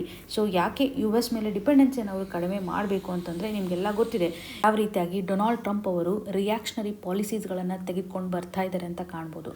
ಹಾಗಾಗಿ ಯುರೋಪಿಯನ್ ಲೀಡರ್ಸ್ಗಳು ಈ ಒಂದು ಪ್ಲ್ಯಾಟ್ಫಾರ್ಮ್ ನಡಿನಲ್ಲಿ ಅಡ್ರೆಸ್ ಮಾಡ್ತಾ ಇರುವಂಥದ್ದು ಗ್ಲೋಬಲ್ ಲೆವೆಲಲ್ಲಿ ಒಂದು ಆರ್ಡರ್ ಬದಲಾವಣೆ ಆಗ್ತಾ ಇದೆ. ಯುರೋಪು ಸಹ ಒಂದು ಮಿಲಿಟರಿ ಅಟಾನಮಿಯನ್ನು ಹೊಂದಬೇಕು, ಡಿಪೆಂಡೆನ್ಸಿಯನ್ನು ಕಡಿಮೆ ಮಾಡಬೇಕು ಅನ್ನುವಂಥ ನಿಟ್ಟಿನಲ್ಲಿ ಚರ್ಚೆಯನ್ನು ಮಾಡ್ತಾ ಇದ್ದಾರೆ. ಶಾರ್ಟ್ ಟರ್ಮ್ ಆಗಿ ಅವರು ಒಂದು ಸೊಲ್ಯೂಷನನ್ನು ತೆಗೆದುಕೊಂಡು ಬರಬೇಕು ಅಂತಂದರೆ, ರಷ್ಯಾ ಮತ್ತು ಉಕ್ರೈನ್ ವಾರ್ ಅಂತ ಇದ್ದಾಗ ಅವರು ಉಕ್ರೈನ್ಗೆ ಸಪೋರ್ಟ್ ಮಾಡ್ತಾ ಇರೋದಾಗಿ ನಾವು ನೋಡ್ತಾ ಇದ್ವಿ. ಸೊ ಇಲ್ಲಿ ರಷ್ಯಾ ಮತ್ತು ಉಕ್ರೈನ್ ಮಧ್ಯೆ ಕ್ರೈಸಿಸ್ ನಡೀತಾನೆ ಇದೆ. ರಷ್ಯಾ ಮೇಲೆ ಸ್ಯಾಂಕ್ಷನನ್ನು ಹಾಕ್ತಾನೇ ಇದ್ದಾರೆ. ಬ್ಯಾಟಲ್ ಫೀಲ್ಡಿಂದ ಯಾವುದೇ ರೀತಿಯಾದ ಒಂದು ಔಟ್ಕಮ್ಮು ಸಹ ಬರ್ತಾ ಇಲ್ಲ. ಇದು ಯುರೋಪ್ಗೆ ಒಂದು ವರಿಯನ್ನು ಸಹ ಕ್ರಿಯೇಟ್ ಮಾಡ್ತಾ ಇದೆ. ವಾರ್ ಇವಾಗ ಕಂಟಿನ್ಯೂ ಆಗ್ತಾ ಇದೆ, ಯುರೋಪು ಡಿಸ್ಟೆಬಿಲೈಸ್ ಆಗ್ತಾ ಇರೋದನ್ನು ಸಹ ನಾವು ನೋಡ್ಬೋದು ಅನ್ನುವಂಥ ಒಂದು ಕನ್ಸರ್ನ್. ಅಂದರೆ ಯುರೋಪ್ ಯಾಕೆ ವರಿ ಆಗ್ತಾ ಇದೆ, ಇವಾಗ ಪ್ರಸ್ತುತವಾಗಿರ್ತಕ್ಕಂಥ ಚಾಲೆಂಜಸ್ಗಳು ಯುರೋಪ್ ಮುಂದೆ ಯಾವ ರೀತಿಯಾಗಿದೆ ಅಂತ ನೋಡ್ಬೋದು. ಜೊತೆಗೆ US ಮೇಲೆ ಇರುವಂಥ ಒಂದು ಡಿಪೆಂಡೆನ್ಸಿ, ರಷ್ಯಾ ಮತ್ತು ಉಕ್ರೈನ್ ವಾರ್ ಅಂತ ಬಂದಾಗ ಯುರೋಪಲ್ಲಿ ಸಿಕ್ಕಾಕೊಂಡಿದೆ. US ಮೇಲೆ ಇರುವಂಥ ಒಂದು ಡಿಪೆಂಡೆನ್ಸಿಯನ್ನು ನೋಡೋದಾದರೆ ಇವಾಗ World War II ಆದಮೇಲೆ ನ್ಯಾಟೋಗೆ ಸಂಬಂಧಪಟ್ಟಂತೆ ನಾವು ನೋಡ್ತಾ ಇದ್ದೀವಲ್ವಾ. ಸೊ ಈ ಒಂದು ನ್ಯಾಟೋ ಅಂತ ಬಂದಾಗ US ಒಂದು ಕಮಿಟ್ಮೆಂಟ್ ಇವಾಗ ಅನ್ಸರ್ಟನಿಟಿಯನ್ನು ತೋರಿಸ್ತಾ ಇದೆ. ಕೋಲ್ಡ್ ವಾರ್ ಆದಮೇಲೆ US ಮೇಲೆ ಡಿಪೆಂಡೆನ್ಸಿ ಹೆಚ್ಚಾಗಿರೋದನ್ನು ನಾವು ಗಮನ ಹರಿಸ್ಬೋದು. ಆದರೆ ಪ್ರಸ್ತುತವಾಗಿರ್ತಕ್ಕಂಥ ಒಂದು ಪೊಲಿಟಿಕಲ್ ಕಂಡೀಷನ್ ಏನಿದೆಯಲ್ಲ US ನಲ್ಲಿ ಎಲ್ಲ ಒಂದು ಪಿಕ್ಚರನ್ನೇ ಚೇಂಜ್ ಮಾಡಿಬಿಟ್ಟಿದೆ. ಹಾಗಾಗಿ ಯುರೋಪ್ಗೆ ಒಂದು ಸ್ಟ್ರಾಟಜಿಕ್ ಫಿಯರನ್ನು ಇದು ಕ್ರಿಯೇಟ್ ಮಾಡ್ತಾ ಇದೆ. ಅಬಾಂಡ್ಮೆಂಟ್ ಅನ್ನುವಂಥ ಒಂದು ಕಂಡೀಷನ್ ಇಲ್ಲಿ ಕ್ರಿಯೇಟ್ ಆಗಿದೆ ಅಂತಲೇ ಹೇಳ್ಬೋದು. ಹಾಗಾಗಿ ಕಲೆಕ್ಟಿವ್ ಡಿಫೆನ್ಸಿವ್ ಅಂತ ಬಂದಾಗ ಇದರ ಮೇಲೆ ಕಾನ್ಫಿಡೆನ್ಸ್ ಹೋಗಿದೆ, ಅಂದರೆ ನ್ಯಾಟೋ ಮೇಲೆ ಕಾನ್ಫಿಡೆನ್ಸ್ ಹೋಗ್ಬಿಟ್ಟಿದೆ. ಹಾಗಾಗಿ ಯುರೋಪಿಯನ್ ಯೂನಿಯನ್ ಒಂದು ಮಿಲಿಟರಿ ಅಟಾನಮಿಯನ್ನು ಹೊಂದಬೇಕು ಅನ್ನುವಂಥ ಒಂದು ಕನ್ಸರ್ನನ್ನು ಸಹ ವ್ಯಕ್ತಪಡಿಸ್ತಾ ಇದ್ದಾರೆ ಅಂತ ಹೇಳ್ಬೋದು. ಸೊ ಈ ಒಂದು ಹಂತದಲ್ಲಿ ಶಾರ್ಟ್ ಟರ್ಮ್ ಆಗಿ ಇರುವಂಥ ಒಂದು ಸೊಲ್ಯೂಷನ್ ಯಾವ ರೀತಿಯಾಗಿದೆ ಅಂತಂದರೆ, ಉಕ್ರೈನ್ ಹಾಗೂ ರಷ್ಯಾ ಕ್ರೈಸಿಸ್ ಅಂತ ಬಂದಾಗ ಇದನ್ನು ಹೇಗಾದರೂ ಮಾಡಿ ಎಂಡ್ ಮಾಡಬೇಕು. ರಷ್ಯಾವನ್ನು ಸ್ಟೆಬಿಲೈಸ್ ಮಾಡೋದು ತುಂಬ ಇಂಪಾರ್ಟೆಂಟ್ ಆಗುತ್ತೆ. ಹೇಗಾದರೂ ಮಾಡಿ ಈ ಒಂದು ಬ್ಯಾಟಲನ್ನು ಕ್ಲೋಸ್ ಮಾಡಬೇಕು ಅನ್ನುವಂಥ ನಿಟ್ಟಿನಲ್ಲಿ. ಇದರಿಂದ ಸಾಕಷ್ಟು ಪ್ರಾಬ್ಲಮ್ಗಳು ಗ್ಲೋಬಲ್ ಲೆವೆಲಲ್ಲಿ ಸಾಲ್ವ್ ಆಗುವಂಥ ಸಾಧ್ಯತೆ ಹೆಚ್ಚಿದೆ ಅಲ್ವಾ. ಹಾಗೂ ಲಾಂಗ್ ಟರ್ಮ್ ಅಂತ ಬಂದಾಗ US ಮೇಲೆ ಇರುವಂಥ ಒಂದು ಡಿಪೆಂಡೆನ್ಸಿಯನ್ನು ಇವರು ರೆಡ್ಯೂಸ್ ಮಾಡಬೇಕು. ತಮ್ಮ ಒಂದು ಡಿಫೆನ್ಸ್ ಕೆಪಾಸಿಟಿಯನ್ನು ಜಾಸ್ತಿ ಮಾಡೋದ್ರ ಮುಖಾಂತರ ಒಂದು ಡಿಪೆಂಡೆನ್ಸಿನೂ ಕಡಿಮೆ ಆಗುತ್ತೆ ಅಂತ ಗಮನ ಹರಿಸ್ಬೋದು. ಗ್ಲೋಬಲ್ ಸೌತ್ ಎಡೆಗೆ ಅವರು ಹೆಚ್ಚು ಫೋಕಸನ್ನು ಮಾಡಬೇಕು ಅನ್ನುವಂಥದ್ದಾಗಿರ್ಬೋದು. ಜೊತೆಗೆ ಮಲ್ಟಿಲ್ಯಾಟ್ರಲ್ ಆರ್ಡರನ್ನು ಅವರು ಡೆವಲಪ್ ಮಾಡಬೇಕಾಗತ್ತೆ. ಬಿಕಾಸ್ ಇವಾಗ ಪ್ರಸ್ತುತವಾಗಿ ಕೇವಲ ಒಂದೇ ರಾಷ್ಟ್ರ ಎಲ್ಲವನ್ನು ಕಂಟ್ರೋಲ್ ಮಾಡ್ತಾ ಇದ್ದರೆ ಅಥವಾ ಜಾಸ್ತಿ ಇನ್ಫ್ಲುಯೆನ್ಸ್ ಮಾಡ್ತಾ ಇದ್ದರೆ US ಒಂದು ಸಿಚುವೇಶನ್ ನಾವು ನೋಡ್ತಾ ಇದ್ವಿ. ಡೇ ಟು ಡೇ ಬೇಸಿಸ್ ಮೇಲೆ ಅವರ ಒಂದು ಪಾಲಿಸೀಸ್ಗಳು ಯಾವ ರೀತಿಯಾಗಿ ಜಾಗತಿಕವಾಗಿ ಡೈರೆಕ್ಷನನ್ನೇ ಬದಲಾವಣೆ ಮಾಡ್ತಾ ಇದೆ ಅಂತ ಹೇಳ್ಬೋದು.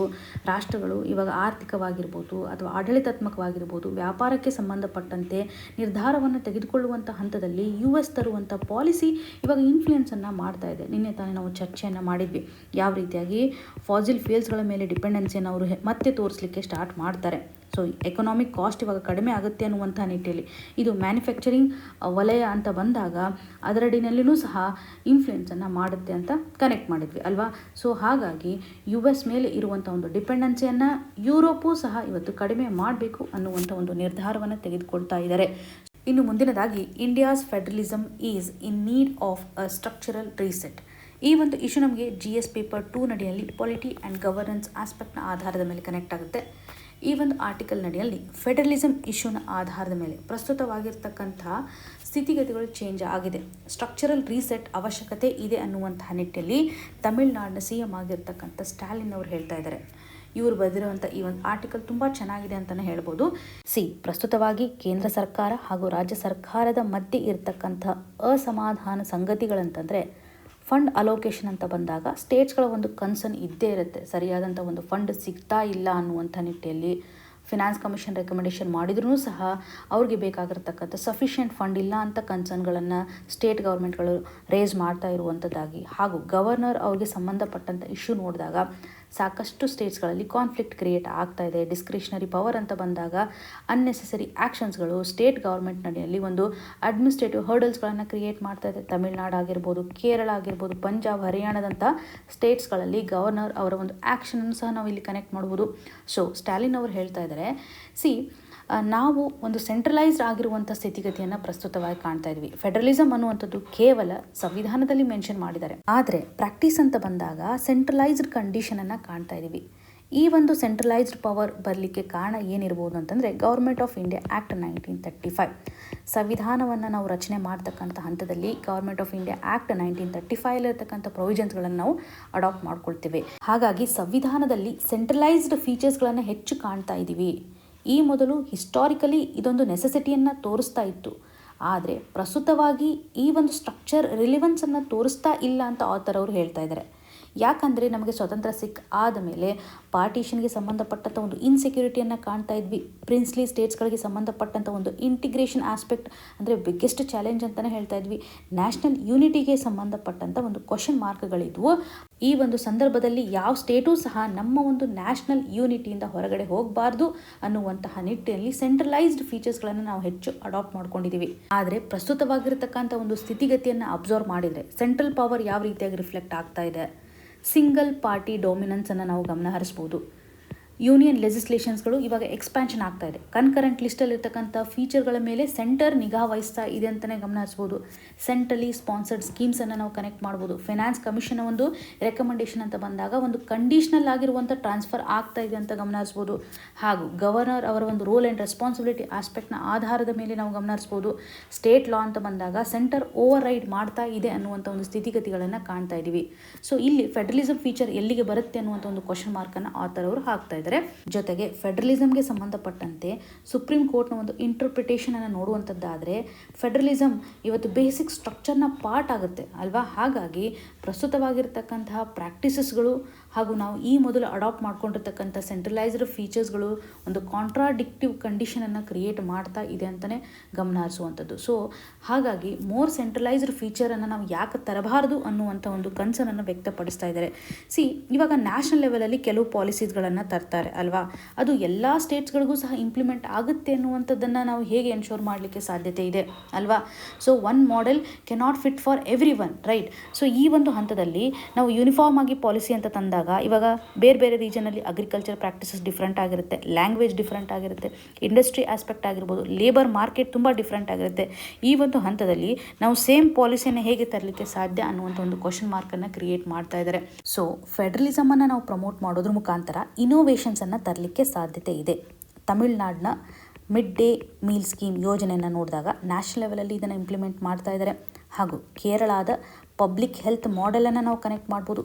ಮಹಾರಾಷ್ಟ್ರದ ಎಂಪ್ಲಾಯ್ಮೆಂಟ್ ಗ್ಯಾರಂಟಿ ಆಸ್ಪೆಕ್ಟ್ನ ಆಧಾರದ ಮೇಲೆ ಸ್ಟೇಟ್ನ ಒಂದು ಇನೋವೇಷನ್ಸನ್ನು ನಾವು ನೋಡೋದಾದರೆ ಇದು ನಮ್ಮ ರಾಷ್ಟ್ರಕ್ಕೆ ಕಾಂಟ್ರಿಬ್ಯೂಷನನ್ನೇ ಮಾಡ್ತಾ ಇದೆ ಅಂತ ಗಮನ ಹರಿಸ್ಬೋದು. ಸೊ ಹಾಗಾಗಿ ರಾಜ್ಯ ಸರ್ಕಾರಗಳು ಇವತ್ತು ಅಕೌಂಟೇಬಲ್ ಆಗಬೇಕು ಅಂತಂದರೆ ಅವರಿಗೆ ಸರಿಯಾದಂಥ ಒಂದು ಪವರನ್ನು ಕೊಡಬೇಕಾಗುತ್ತೆ.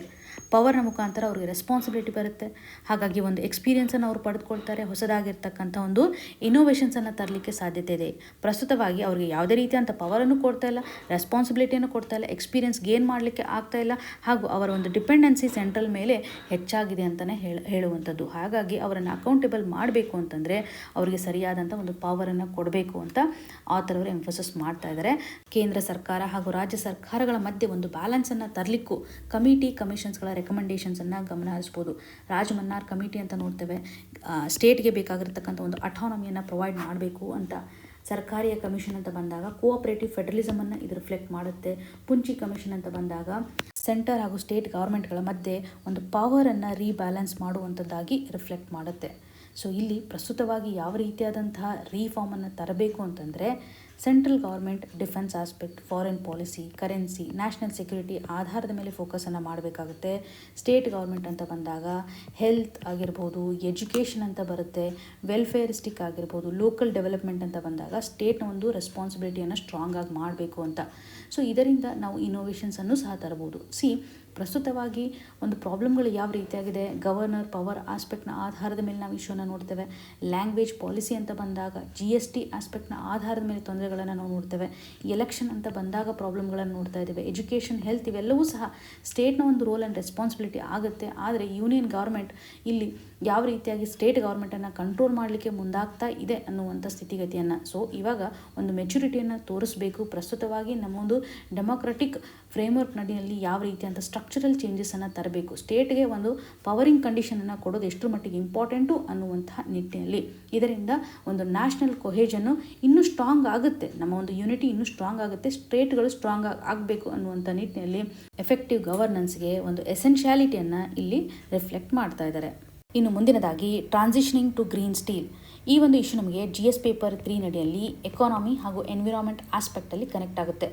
ಸೊ ಈ ಒಂದು ಆರ್ಟಿಕಲ್ ನಡಿಯಲ್ಲಿ ಗ್ರೀನ್ ಸ್ಟೀಲ್ನ ಇಂಪಾರ್ಟೆನ್ಸನ್ನು ಗಮನ ಹರಿಸ್ಬೋದು. ಯಾವ ರೀತಿಯಾಗಿ ಕ್ಲೈಮೇಟ್ಗೆ ಸಂಬಂಧಪಟ್ಟಂಥ ಒಂದು ಕಮಿಟ್ಮೆಂಟನ್ನು ಅಚೀವ್ ಮಾಡೋದರಲ್ಲಿ ಗ್ರೀನ್ ಸ್ಟೀಲ್ ಭಾರತಕ್ಕೆ ಸಹಕಾರಿ ಆಗಲಿದೆ ಅನ್ನೋದನ್ನು ಗಮನ ಹರಿಸ್ಬೋದು. ಸ್ಟೀಲ್ ಸೆಕ್ಟರ್ ಅಂತ ಬಂದಾಗ ಅಥವಾ ಸ್ಟೀಲ್ ಇಂಡಸ್ಟ್ರಿಯಿಂದ ಆಗ್ತಾ ಇರುವಂಥ ಒಂದು ಒಟ್ಟಾರೆ ಎಮಿಷನನ್ನು ನೋಡೋದಾದರೆ ಅದರಲ್ಲೂ ಕಾರ್ಬನ್ ಡೈಆಕ್ಸೈಡ್ ಎಮಿಷನ್ ಅಂತ ಬಂದಾಗ ಲಾರ್ಜೆಸ್ಟ್ ಕಾಂಟ್ರಿಬ್ಯೂಟರ್ ಅಂತ ಅನಿಸ್ಕೊಳ್ಳುತ್ತೆ. ಸ್ಟೀಲ್ ಇಂಡಸ್ಟ್ರಿ ಹೆಚ್ಚು ಕಾರ್ಬನ್ ಡೈಆಕ್ಸೈಡನ್ನು ಎಮಿಷನ್ ಮಾಡ್ತಾ ಇದೆ. ಭಾರತ ಅದರಲ್ಲೂ ನೆಟ್ ಝೀರೋ ಎಮಿಷನ್ ಅಂತ ಬಂದಾಗ 2070 ಟಾರ್ಗೆಟನ್ನು ಹಾಕ್ಕೊಂಡಿದೆ ಅಲ್ವಾ. ಸೊ ನಾವು ಸ್ಟೀಲ್ ಸೆಕ್ಟರಿಂದ ಆಗ್ತಾ ಇರುವಂಥ ಕಾರ್ಬನ್ ಎಮಿಷನ್ಸನ್ನು ಕಂಟ್ರೋಲ್ ಮಾಡೋದು ಇಂಪಾರ್ಟೆಂಟು. ಹಾಗಾಗಿ ನಮಗೆ ಗ್ರೀನ್ ಸ್ಟೀಲ್ ಇಂಪಾರ್ಟೆಂಟ್ ಆಗುತ್ತೆ. ಗ್ರೀನ್ ಸ್ಟೀಲ್ನ ಮುಖಾಂತರ ಕಾರ್ಬನ್ ಎಮಿಷನನ್ನು ರೆಡ್ಯೂಸ್ ಮಾಡಬಹುದು. ಪ್ರಿಲಿಮ್ಸಲ್ಲಿ ಗ್ರೀನ್ ಸ್ಟೀಲ್ ಅಂದರೆ ಏನು ಅಂತ ಕೇಳುವಂಥ ಸಾಧ್ಯತೆ ಹೆಚ್ಚು. ಲೋ ಕಾರ್ಬನ್ ಎಮಿಷನನ್ನು ಮಾಡಲಿಕ್ಕೆ ಗ್ರೀನ್ ಸ್ಟೀಲ್ ಸಹಕಾರಿ ಆಗುವಂಥದ್ದು. ಏನು ಗ್ರೀನ್ ಸ್ಟೀಲ್ ಅಂತಂದರೆ, ನಾವು ಸ್ಟೀಲನ್ನು ಪ್ರೊಡ್ಯೂಸ್ ಮಾಡುವಂಥ ಹಂತದಲ್ಲಿ ಒಂದು ಕನ್ವೆನ್ಷನಲ್ ಮೆಥಡನ್ನು ಅಬ್ಸರ್ವ್ ಮಾಡಿದ್ದೇ ಆದರೆ ಬ್ಲಾಸ್ಟ್ ಫರ್ನೇಸ್ನ ಮುಖಾಂತರ ನಾವು ಸ್ಟೀಲನ್ನು ಪ್ರೊಡ್ಯೂಸ್ ಮಾಡ್ತೀವಿ. ಇದರಲ್ಲಿ ಐರನ್ ಓರನ್ನು ಹಾಕಿರ್ತಾರೆ ಹಾಗೂ ಕೋಲನ್ನು ಯೂಸ್ ಮಾಡೋದ್ರ ಮುಖಾಂತರ ಕೋಕಿಂಗ್ ಕೋಲನ್ನು ಹಾಕ್ತಾರೆ. ಅದಾದ ನಂತರ ನಾವು ಸ್ಟೀಲನ್ನು ಪ್ರೊಡ್ಯೂಸ್ ಮಾಡಬಹುದು. ಇಲ್ಲಿ ಕಾರ್ಬನ್ ಡೈಆಕ್ಸೈಡ್ನ ಒಂದು ಎಮಿಷನ್ ಹೆಚ್ಚಾಗಿರೋದನ್ನು ಗಮನಿಸ್ಬೋದು. ಕೋಲನ್ನು ಯೂಸ್ ಮಾಡ್ತಾ ಇರೋದ್ರಿಂದ ಕಾರ್ಬನ್ ಡೈಆಕ್ಸೈಡ್ ಎಮಿಷನ್ ಹೆಚ್ಚಾಗಿದೆ. ಅದೇ ನಾವು ಗ್ರೀನ್ ಮೆಥಡ್ನ ಮುಖಾಂತರ ಸ್ಟೀಲನ್ನು ಪ್ರೊಡ್ಯೂಸ್ ಮಾಡಿದ್ದೆ ಆದರೆ, ಗ್ರೀನ್ ಮೆಥಡ್ ಅಂತಂದರೆ ಯಾವ ರೀತಿಯಾಗಿ ಬರುತ್ತೆ, ಇವಾಗ ನಾವು ಕೋಲನ್ನು ಯೂಸ್ ಮಾಡ್ತಾ ಇದ್ವಲ್ಲ, ಅದನ್ನು ಹೊರತುಪಡಿಸಿ ಹೈಡ್ರೋಜನ್ ಬೇಸ್ಡ್ ಆಗಿರತಕ್ಕಂಥ ರಿಸೋರ್ಸಸನ್ನು ಯೂಸ್ ಮಾಡ್ಬೋದು. ಎಲೆಕ್ಟ್ರಿಕ್ ಲೆವೆಲಲ್ಲಿಯೂ ಸಹ ಒಂದು ಆರ್ಚ್ ಫರ್ನೇಸನ್ನು ಯೂಸ್ ಮಾಡೋದ್ರ ಮುಖಾಂತರ, ಅಂದರೆ ರಿನ್ಯೂವಲ್ ಆಗಿರ್ತಕ್ಕಂಥ ಪವರನ್ನು ಯೂಸ್ ಮಾಡೋದ್ರ ಮುಖಾಂತರ ಕಾರ್ಬನ್ ಡೈಆಕ್ಸೈಡ್ ಎಮಿಷನ್ಸನ್ನು ಕಡಿಮೆ ಮಾಡುವಂಥ ಹಂತದಲ್ಲಿ ನಾವು ಸ್ಟೀಲನ್ನು ಉತ್ಪತ್ತಿ ಮಾಡ್ತೀವಲ್ಲ, ಅದಕ್ಕೆ ಗ್ರೀನ್ ಸ್ಟೀಲ್ ಅಂತ ಕರೆಯುವಂಥದ್ದು. ಸೊ ಇದು ಕ್ಲಿಯರಾಗಿ ನಿಮ್ಗೆ ಗೊತ್ತಿರಲಿ. ಕೋಲನ್ನು ಯೂಸ್ ಮಾಡಿದಾಗ ಜನರಲಿ ಎಮಿಷನ್ ಜಾಸ್ತಿ ಆಗುತ್ತೆ ಅನ್ನುವಂಥ ನಿಟ್ಟಿನಲ್ಲಿ. ಪ್ರಸ್ತುತವಾಗಿ ನಾವು ಕೋಲನ್ನು ಹೆಚ್ಚು ಇಂಪೋರ್ಟ್ ಮಾಡ್ಕೊಳ್ತೀವಲ್ವ, ಬೇರೆ ಒಂದು ರಾಷ್ಟ್ರದಿಂದ ಇಂಪೋರ್ಟ್ ಮಾಡ್ಕೊಳ್ತಕ್ಕಂಥ ಒಂದು ಡಿಪೆಂಡೆನ್ಸಿನೂ ಸಹ ಕಡಿಮೆ ಆಗುತ್ತೆ.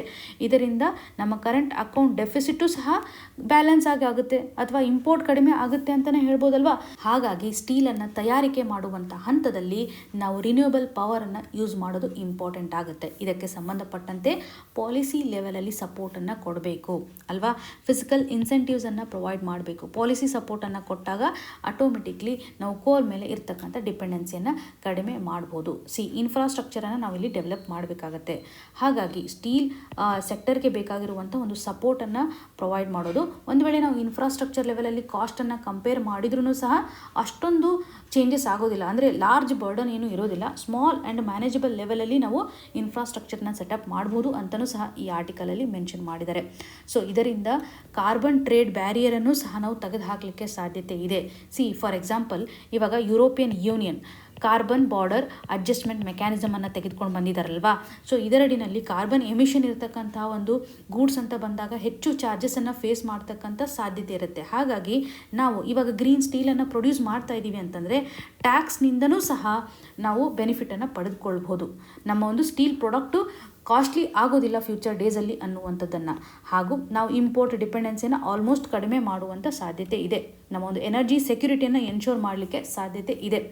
ಹಾಗಾಗಿ ಪ್ರಸ್ತುತವಾಗಿ ಏನೇ ಒಂದು ಫಾಸಿಲ್ ಫ್ಯೂಯಲ್ಸ್ಗೆ ಸಂಬಂಧಪಟ್ಟಂತೆ ಗ್ಲೋಬಲ್ ಲೆವೆಲಲ್ಲಿ ಒಂದು ಪ್ರೈಸ್ ಜಾಸ್ತಿ ಆದ್ರೂ ಸಹ ನಮ್ಗೆ ಅಷ್ಟೊಂದು ಇಂಪ್ಯಾಕ್ಟ್ ಆಗೋದಿಲ್ಲ. ಬಿಕಾಸ್ ನಾವು ಮಾಡ್ತಾ ಇರುವಂಥ ಒಂದು ಪ್ರಾಕ್ಟೀಸಸ್ಗಳು ಏನಿದಾವಲ್ಲ, ಪ್ರಸ್ತುತವಾಗಿ ರಿನ್ಯೂಬಲ್ ಎನರ್ಜಿ ಕಡೆಗೆ ಹೋಗ್ತಾ ಇದೆ ಅನ್ನೋದನ್ನು ಗಮನ ಹರಿಸುವಂಥದ್ದು. ಸೊ ಪ್ರಸ್ತುತವಾಗಿ ಕೆಲವೊಂದಿಷ್ಟು ಚಾಲೆಂಜಸ್ಗಳು ಇರುತ್ತೆ, ನಾವು ಯಾವ ರೀತಿಯಾಗಿ ಇನ್ಫ್ರಾಸ್ಟ್ರಕ್ಚರ್ ಲೆವೆಲಲ್ಲಿ ಒಂದು ಸೆಟಪ್ಪನ್ನು ಮಾಡ್ತೀವಿ ಅಂತ. ಹಾಗಾಗಿ ಪಾಲಿಸಿ ಲೆವೆಲಲ್ಲಿ ಒಂದು ಸರಿಯಾದಂತಹ ಫ್ರೇಮ್ ವರ್ಕನ್ನು ತಂದಿದ್ದೇ ಆದರೆ ಟ್ರಸ್ಟ್ ಡೆಫಿಸಿಟನ್ನು ನಾವು ಹೋಗಲಾಡಿಸ್ಬೋದು. ಇವಾಗ ಗ್ರೀನ್ ಸ್ಟೀಲ್ ಅಂತ ಅಂದ್ಕೊಳ್ತೇವೆ, QR ಕೋಡ್ ಬೇಸ್ಡ್ ಆಗಿರ್ತಕ್ಕಂಥ ಒಂದು ವೆರಿಫಿಕೇಷನ್ ಸರ್ಟಿಫಿಕೇಷನ್ಸನ್ನು ಪ್ರೊವೈಡ್ ಮಾಡಿದ್ದೆ ಆದರೆ ಹೆಚ್ಚು ಪಾಪ್ಯುಲಾರಿಟಿಯನ್ನು ಪಡೆದುಕೊಳ್ಳುತ್ತೆ, ಅಥೆಂಟಿಕೇಷನ್ಸನ್ನು ರಿಫ್ಲೆಕ್ಟ್ ಮಾಡುತ್ತೆ. ಸೊ ಲೋ ಕಾಸ್ಟನ್ನು ಸಹ ಇದು ಫ್ಯೂಚರ್ ಡೇಸಲ್ಲಿ ರಿಫ್ಲೆಕ್ಟ್ ಮಾಡುತ್ತೆ ಅಂತ ಹೇಳ್ಬೋದು. ಪಬ್ಲಿಕ್ ಪ್ರೊಕ್ಯೂರ್ಮೆಂಟನ್ನು ಸಹ ನಾವು ಪಾಪ್ಯುಲರೈಸ್ ಮಾಡ್ದಂಗೆ ಆಗುತ್ತೆ. ಇದಕ್ಕೆ ಬೇಕಾಗಿರುವಂಥ ಒಂದು ಫ್ರೇಮ್ವರ್ಕ್ ಹಾಗೂ ಸಬ್ಸಿಡೀಸ್ ಇನ್ಸೆಂಟಿವ್ಸನ್ನು ಪ್ರೊವೈಡ್ ಮಾಡೋದ್ರ ಮುಖಾಂತರ ಗ್ರೀನ್ ಸ್ಟೀಲ್ನಿಂದ ಹೆಚ್ಚು ಬೆನಿಫಿಟನ್ನು ಪಡೆದುಕೊಳ್ಬೋದು. ಈ ಒಂದು ಇಶ್ಯೂ ನಮಗೆ ಪ್ರಿಲಿಮ್ಸ್ ಹಾಗೂ ಮೇನ್ಸ್ ಪರ್ಸ್ಪೆಕ್ಟಿವಲ್ಲಿ ವೆರಿ ಇಂಪಾರ್ಟೆಂಟ್. ಇವತ್ತು ಡಿಸ್ಕಸ್ ಮಾಡಿರ್ತಕ್ಕಂಥ ಆರ್ಟಿಕಲ್ಸ್ಗಳು ನಿಮಗೆ ನೀಟಾಗಿ ಅರ್ಥ ಆಗಿದೆ ಅಂತ ಭಾವಿಸ್ತಾ ಇದ್ದೀನಿ. ನಿಮ್ಗೆ ಏನೇ ಕನ್ಸರ್ನ್ ಇದ್ರೂ ಸಹ ನಮಗೆ ಕಮೆಂಟ್ ಮುಖಾಂತರ ತಿಳಿಸಿಕೊಡಿ ಅಂತ ಹೇಳ್ತಾ ಮುಂದಿನ ಸಂಚಿಕೆಯಲ್ಲಿ ಮತ್ತೆ ಸಿಗೋಣ. All the very best. ಧನ್ಯವಾದಗಳು.